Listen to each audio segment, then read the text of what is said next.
रमन जब अपने ऑफिस से आ रहा होता है। अरे पल पल न माने टिंकू जिया, अरे टिंकू जिया, अरे मेरा जिया, आज इश्क का मंजन चखूंगा पिया। गड्डी चौथी अच्छा लगा मार दी। तभी घर पहुंचने से पहले ही उसकी गाड़ी अचानक खराब हो जाती है। वो फिर बस का इंतजार करने लगता है। तभी उसे एक बस आती दिखाई देती है और वो खुश हो जाता है। रमन बस में चढ़ जाता है और टिकट नहीं लेता। बस में भीड़ होती है तो रमन सोचता है, मैं आज टिकट नहीं लूंगा क्योंकि बस में भीड़ बहुत है, किसी को पता भी नहीं चलेगा और मेरे पैसे भी बच जाएंगे। किसी तरह जब कंडक्टर टिकट के लिए पीछे जाता तो रमन आगे आ जाता और कंडक्टर के आगे आने पर रमन पीछे चला जाता। इस तरह वो टिकट ना लेकर बहुत खुश था। कुछ देर बाद रमन कुछ अजीब सा महसूस करता है, जैसे उससे कोई डरा रहा हो। उसे डरावनी सी आवाजें आने लगती हैं।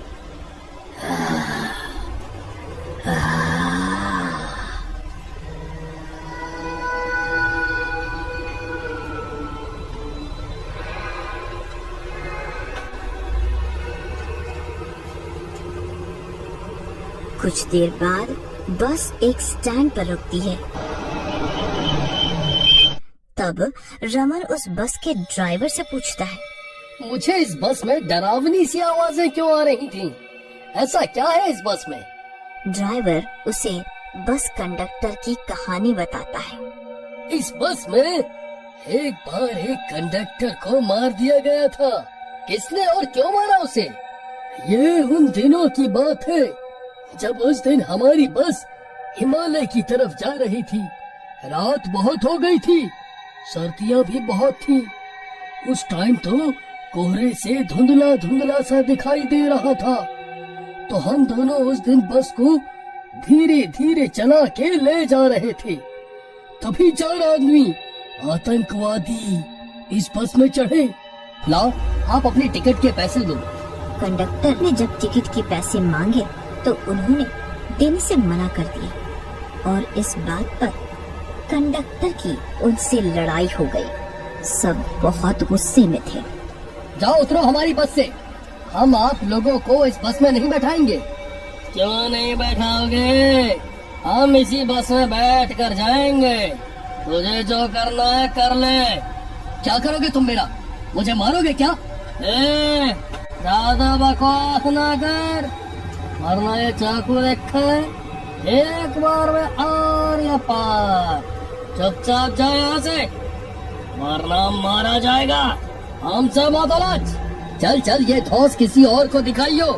अभी के अभी उतरो यहाँ से, वरना पुलिस को बुला देंगे। अभी तुम गुंडे हो गए अपने घर के, यहाँ डराने की जरूरत नहीं है। गर्मा गर्मी में बहस छिड़ जाती है और नौबत हाथापाई तक पहुँच जाती है। बस रोको, ये आतंकवादी बस में घुस आए हैं और बिना टिकट लिए ही बैठना चाह रहे हैं। अगर बस रुकी तो तुम सब के सब मारे जाओगे। ये बस अब हमारे अंडर है, बस नहीं रुकनी चाहिए। ये सब देख के बाकी की सवारियां परेशान हो जाती हैं और चिल्लाने लगती हैं, क्योंकि उन्हें अपनी जान का खतरा दिखने लगता है। ड्राइवर सोच में पड़ जाता है कि बस रोकेगी नहीं, क्योंकि टिकट के पैसों से ज्यादा जरूरी सवारियों की जान थी। मारपीट में गुस्से में आतंकवादियों ने उस कंडक्टर को चाकू से मार दिया।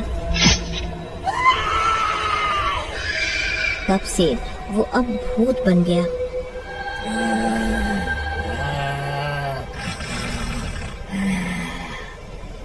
और तब से उसकी आत्मा इस बस में रहती है।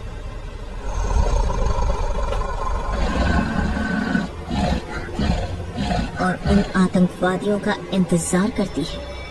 ये सब सुन के रमन सदमे में आ जाता है और पूछता है, क्या सच में ऐसा हुआ था? हाँ हाँ, यही सच है। लेकिन ये आत्मा मुझे क्यों डरा रही है? मैंने तो कुछ नहीं किया इसके साथ। तुमने भी शायद टिकट नहीं ली होगी, तभी वो आपको परेशान कर रहा होगा। मैंने भी टिकट नहीं ली। नहीं नहीं, मुझे माफ कर दो। मैं आज के बाद फिर कभी ऐसा नहीं करूंगा।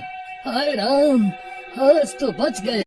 कुछ दिनों बाद जब वो भूतिया बस वहाँ से निकलकर जाती है, तभी वो 4 बदमाश लड़के उस बस में चढ़ते हैं। पारदेसी जाना नहीं, जाना नहीं, हमें छोड़ के, हमें छोड़ के।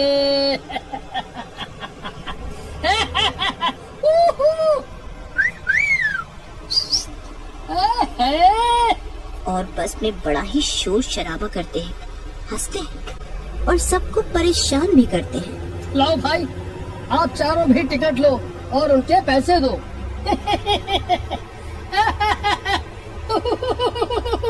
कहते हैं पैसे चाहिए। भाइयों, इस कंडक्टर को देखो तो सही, बड़ा आया टिकट देने वाला। टिकट तो लेनी ही पड़ेगी। कंडक्टर और उन लड़कों में कुछ देर तक बहस होती है और वो भूतिया कंडक्टर सब सुन और देख रहा होता है। आज मेरे शिकारी मेरे हाथ से मारे जाएंगे। और उस भूतिया कंडक्टर की आत्मा उस कंडक्टर के अंदर घुस जाती है। उसकी आंखें एकदम लाल लाल, मुंह बड़ा भयंकर और बड़े बड़े दांत और नाखून होते हैं। चेहरा बहुत ही डरावना हो जाता है और वो अपने भूतिया रूप में आ जाता है। ये सब हम क्या देख रहे हैं? ये क्या है? ये तो कोई भूत है। ये तो हमें मार ही डालेगा। नहीं, हमें कोई बचाओ, बचाओ, इस भूत से कोई तो बचाओ। याद करो वो दिन जब तुम सब ने मुझे इसी बस में बारी बारी से चाकू से मारा था।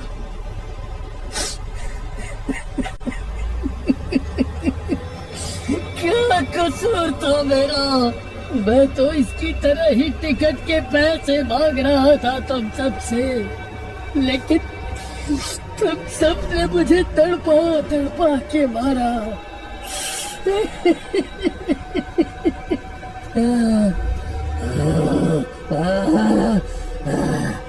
आज मैं तुम्हें जिंदा नहीं छोड़ूंगा।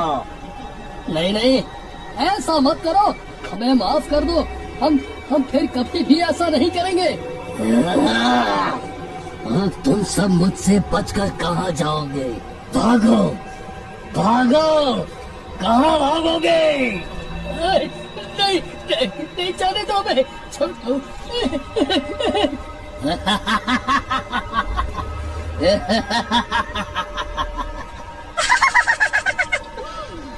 बस चलती रहती है और भूत उन बदमाशों का पीछा नहीं छोड़ता, उनको बहुत मारता है। नहीं नहीं, अब हमें छोड़ दो। हम अब से किसी के साथ भी ऐसा कुछ नहीं करेंगे। हमें मत मारो। नहीं, आज तो मैं तुम सबको नहीं छोड़ूंगा। तुम्हें मार कर ही तो मुझे इस आत्मा से मुक्ति मिलेगी। इसी तरह अंधेरा हो जाता है। जोर जोर से बारिश होने लगती है, बिजली कड़कने लगती है, लेकिन बस नहीं रुकती। वो अपनी रफ्तार में चलती रहती है। कुछ देर और चलने के बाद बस एक पहाड़ी पर जाके रुकती है और सुनसान पहाड़ी, भयानक आवाजें और साए साए हवा चलने लगती है। घना अंधेरा छा जाता है।